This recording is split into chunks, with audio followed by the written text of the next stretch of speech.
Pendant très longtemps, je faisais une erreur fatale quand je marchais dans la rue ou quand je rentrais dans une pièce pleine de monde.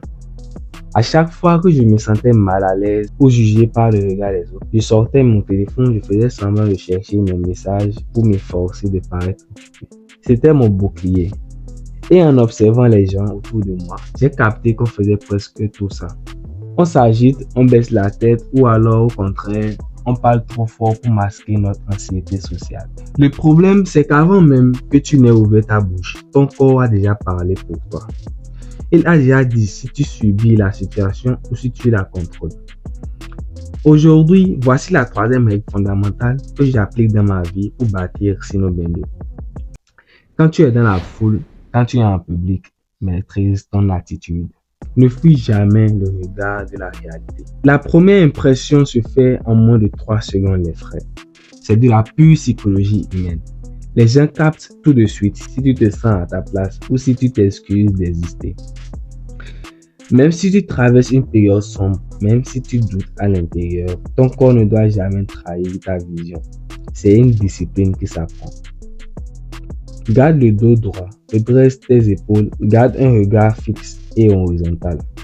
Marche comme un homme qui sait exactement où il va, même si ton projet est encore en train de se construire. Le respect ne se commande pas, il s'impose naturellement par la simple rigueur de ta posture.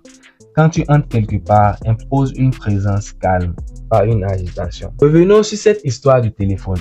Pourquoi nous tous, on se réfugie tous derrière cet écran dès qu'on est seul au milieu des autres? C'est parce qu'on a peur du vide, on a peur du regard des inconnus. Mais un homme qui cherche à s'élever doit être capable de dominer cette gêne.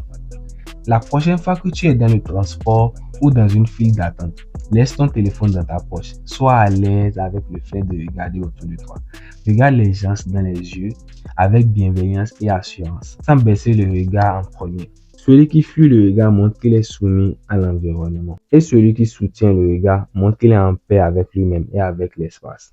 Fais l'expérience. Au début, ça pique l'orgueil, mais ça développe une force mentale incroyable. Regarde les gens qui manquent de confiance en eux. Ils bougent sans arrêt, ils réajustent leurs vêtements chaque 2 secondes. Ils parlent vite, avec des gestes désordonnés. Moi, le premier, j'ai du travail dur pour corriger ça. La vraie puissance, c'est l'économie de mouvement. Les personnes qui inspirent le respect bougent avec intention, elles parlent calmement. Chaque geste est posé et chaque parole est pesée. Ne cherche pas à attirer l'attention des autres en faisant du bruit ou en faisant du clown pour exister dans un groupe. Le bruit fait lever les yeux pendant 1 seconde, mais le charisme tranquille capte le respect pour toujours. Quand tu es au milieu de la foule, ne subis pas le moment. Utilise cet instant pour apprendre. Pendant que la masse est complètement hypnotisée par le réseau, distraite par des facilités, toi reste l'observateur. Analyse la dynamique de la pièce. Regarde comment les gens se comportent. Repère les personnes calmes. Analyse ce qui fonctionne et ce qui ne fonctionne pas. Ne te mélange pas à l'agitation inutile. Reste poli, reste accessible, mais garde une part de mystère. Ta valeur sur le marché de la vie dépend aussi de ta rareté. Le développement personnel, ce n'est pas seulement de lire des livres ou faire des pompes dans sa chambre. C'est comment tu te tiens face au monde réel quand tu sors de chez toi.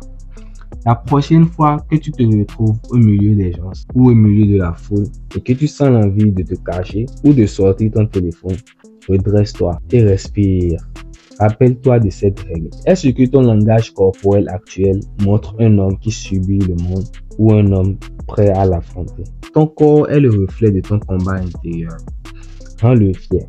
Utilise ton attitude pour imposer le respect sans prononcer un mot, protéger ton énergie et ton focus, rester maître de tes émotions en public. Maîtrise ton attitude parce qu'un homme qui ne sait pas tenir sa propre posture face aux autres ne saura jamais tenir les rênes de son avenir.